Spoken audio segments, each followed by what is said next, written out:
एक बार फिर से स्वागत है आपका और हम चर्चा करेंगे बीजेपी बगावत जनता पार्टी, कुछ ऐसा ही नाम इसका हो सकता है। पुष्पेंद्र, सबसे पहले अवधेश जी और पुष्पेंद्र, आपको हम दिखाते हैं अपनी ये रिपोर्ट।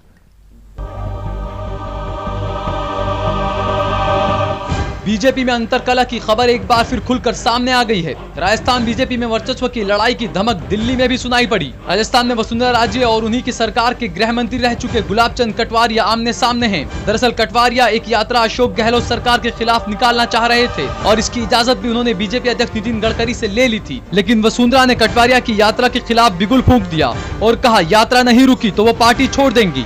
आनंद फानंद में केंद्रीय नेतृत्व हरकत में आया। सबसे पहले गुलाब चंद कटवारिया की यात्रा रुकवा दी और फिर महारानी को मनाने में जुट गई।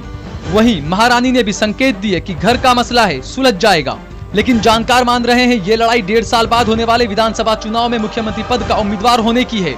हालांकि केंद्रीय नेतृत्व किसी भी तरह की बगावत से इनकार कर रहा है, लेकिन हकीकत ये है कि बीजेपी के क्षेत्रीय क्षत्रप जब चाहते हैं तब आलाकमान को धमकी देते रहते हैं और जिसकी हनक होती है उसकी धमकी काम कर जाती है। फिर चाहे वो कर्नाटक के बीएस येदियुरप्पा और सदानंद गौड़ा हो या उत्तराखंड में खंडूरी और निशंक हो, बीजेपी में बगावत वक्त वक्त पर खुलकर सामने आती रहती है और ये बगावत का आलम केवल राज्यों की इकाई तक ही नहीं सीमित है।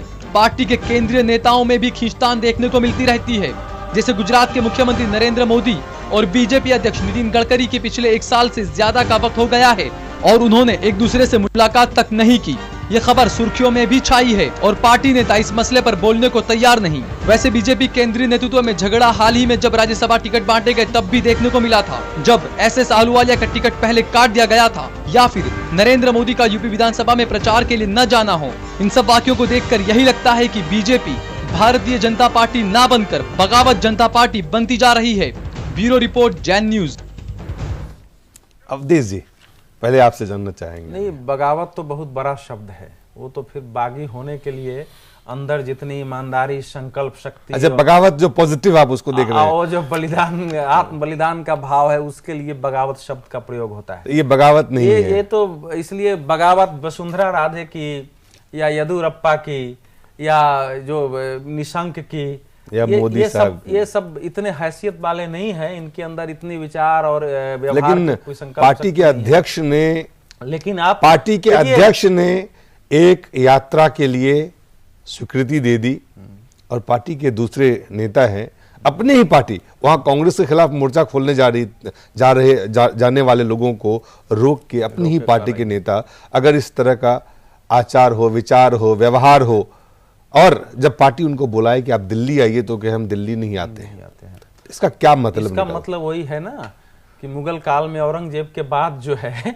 जैसे उनको लगता था कि हमारा पूरे देश में शासन है, लेकिन जो जहां से चाहता था वहीं स्वतंत्र हो जाता था। बहादुर शाह जफर का शासन जो है अंत में लाल किला तक सिमट गया। आप ये कह रहे हैं कि बीजेपी नहीं, ये पहली बार नहीं। देखिए, आप भूल रहे हैं कि राजनाथ सिंह की विदाई के पीछे का कारण यही था कि हर 15-20 दिन पर एक हंगामा मचता था।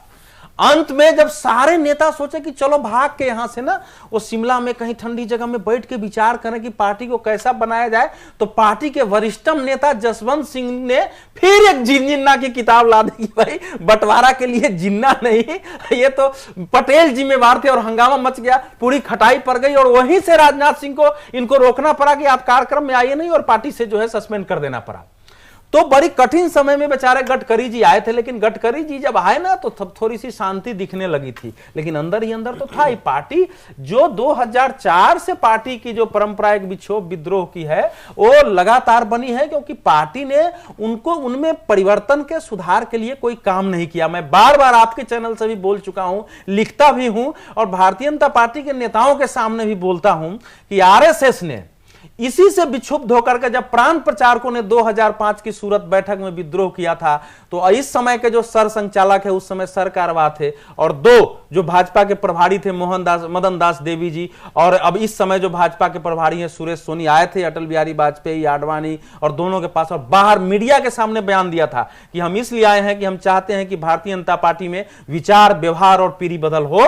क्योंकि व्यवहार के स्तर पर भारतीय जनता पार्टी नीचे गिर गई है, विचार के स्तर पर गिर गई है और पीढ़ी बदलना चाहिए। वो काम पार्टी में हुआ ही नहीं। तो जब हुआ नहीं तो वो रोग, आप ऊपर से सड़ा हुआ घाव जो है ना, कैंसर को आप थोड़ा ढक देंगे ना, उससे खत्म, अंदर अंदर वो कैंसर गला के मार देता है। एक आप आपके पास हम आते हैं, जरा पुष्पेंद्र से भी पूछ ले। पुष्पेंद्र आपके पास, पुष्पेंद्र से ही पूछ ले। पुष्पेंद्र, समय कम है बिल्कुल हमारे पास। ऐसा लगता है कि भारतीय जनता पार्टी केंद्र में भी जो राजनीतिक पूरी इनका जो जिन्हें वरिष्ठ नेताओं का जमावड़ा कहें, और राज्य में भी हालत ये हो गई है कि भारतीय जनता पार्टी को दो चीजें बड़ी साफ नजर आ रही हैं। एक तो हम, उससे तो मैं भी सहमत हूं कि वो समझते हैं कि कांग्रेस पार्टी जो है अब सत्ता से जा रही है, सब जगह जा रही है, उन्हें दिख भी रही है, लग हो भी सकता है जैसे हालात हैं, जा भी रही, लेकिन उन्हें यह कैसे लगने लगा है, क्या कहते हैं कि वो सत्ता में आ रहे हैं, लिहाजा मुख्यमंत्री कौन बनेगा, प्रधानमंत्री कौन बनेगा, चुनाव का कहीं कोई सुगबुगाहट है न कोई मामला है, लेकिन मुख्यमंत्री अभी से तय होना चाहता है,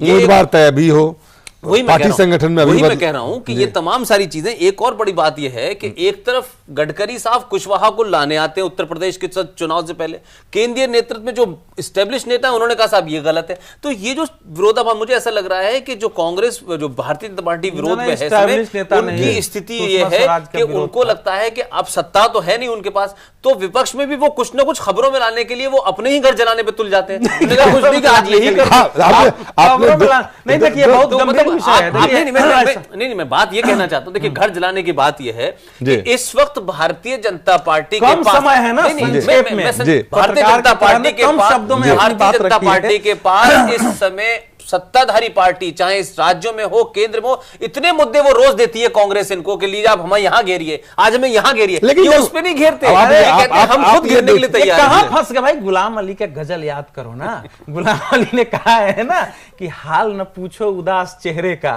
हाँ, हर चेहरे की अपनी अलग अलग कहानी है। तो भारतीय जनता पार्टी उसी बात को, सबकी अपनी अपनी कहानी है, लेकिन ये गंभीर विषय है। पार्टी वसुंधरा राजे से नेतृत्व लेना चाहती थी, लेकिन पार्टी नेतृत्व में ताकत नहीं था, उन्होंने खड़ा करने की कोशिश किया। मैं अगर इस समय अध्यक्ष होता तो मैं वसुंधरा जी को विद्रोह करने देता। अगर वो पार्टी से निकलना चाहती थी तो यही अवसर था कि निकलने देता, ताकि कार्यकर्ता वहां खड़ा हो सके। कहां करते हैं,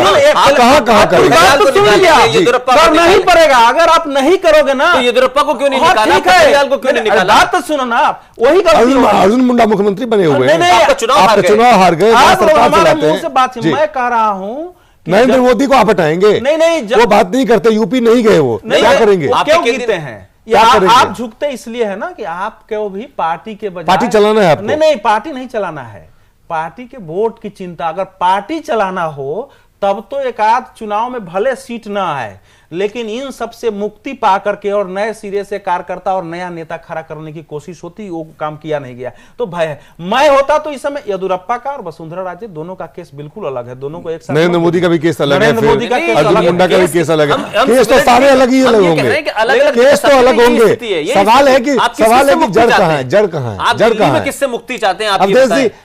कम शब्दों में राजस्थान पर चर्चा करिए, कम शब्दों, बीजेपी कहाँ, कम शब्दों में मुक्ति चाहते हैं आप? और कहाँ है, जड़ कहाँ है? किसकी जड़? बीजेपी की इस बगावत, जो बगावत की जड़ तो यह है कि पार्टी ने केवल सत्ता को ही अपना साध्य बना लिया और उसको पाने के लिए हर वो कुकर्म, वो साधन अपनाए जो कांग्रेस अपनाती थी। लेकिन कांग्रेस में सोनिया गांधी है जो एक यूनिफाइंग फोर्स है, बीजेपी में ऐसा कोई व्यक्ति तो नहीं। पुष्पेंद्र, आपको क्या लगता है, बिल्कुल जड़ कहाँ है इसका?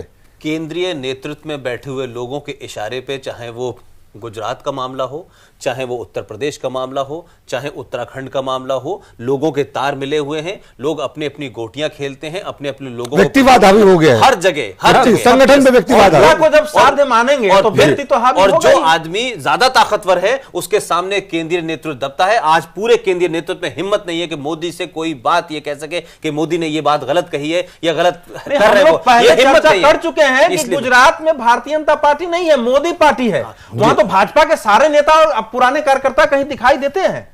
नहीं तो आप ये मानते हैं कि बीजेपी का जो है बीजेपी, आडवाणी और अटल बिहारी वाजपेयी समय बिल्कुल दोनों बहुत सोच समझ के माना कि हमको सत्ता में जाना है तो इतना अनुशासन, इतना विचार चलेगा नहीं, इसको एक सेंट्रिस्ट मध्यम मार्गी पार्टी बनाना पड़ेगा। कांग्रेस विद सैफरन फ्रिंज, उस कोशिश में पार्टी का सत्यानाश हो चुका है। अब क्या होगा, अब क्या होगा, अब इसको रीऑर्गेनाइज करने का साहस इनमें नहीं है। पुष्पेंद्र नहीं, चूंकि कांग्रेस का जहां जहां दूसरी पार्टी कांग्रेस का विकल्प नहीं, वहां अभी भारतीय जनता पार्टी को वोट मिलेगी, लेकिन कांग्रेस का जहां भी कोई विकल्प उपलब्ध है वहां से बीजेपी को वोट नहीं मिलेगी। पुष्पेंद्र, भारतीय जनता पार्टी के सामने अपने आप को यूनाइट रखने का अस्तित्व खड़ा हो गया है। भारतीय जनता पार्टी केंद्र में भी अलग अलग ग्रुप्स में बटी हुई है, हर राज्य में बटी है। अभी आपने झारखंड में जिस निकल पाएंगे? नहीं, मैं वही कह रहा हूं कि जब तक निकलने की गुंजाइश है। इसकी सर्जरी नहीं करेंगे, कौन करेगा? केंद्रीय नेतृत्व करेगा, जो केंद्रीय नेतृत्व की तरफ से जाते हैं लोग, जो संकट के लिए जिम्मेदार है वही करेगा। तो फिर संकट कैसे समाधान हो सकता है? वही मैंने कहा कि जो केंद्रीय नेतृत्व के लोग, मेरी बात सुनिए, जो केंद्रीय नेतृत्व के लोग हैं वो ग्रुप में नेतृत्व है कहां? आप किसको नेतृत्व कर रहे हैं? मैं कह रहा हूं कि भैया, अडवाणी कुछ लोग नहीं, कुछ लोगों ने अपने को नहीं, देखिए सुन लीजिए, कुछ लोगों ने अपने को बीजेपी का नेता घोषित करके असली भारतीय जनता पार्टी की हत्या करके उसको दफना दिया, एक क्लोन बना के खड़ा कर दिया कि ये बीजेपी है, उसको स्थापित करने को क्या करेंगे नितिन गडकरी? क्या करेंगे? गडकरी के हाथ में है क्या? बहुत कुछ है। पूरे संगठन उनके हाथ में।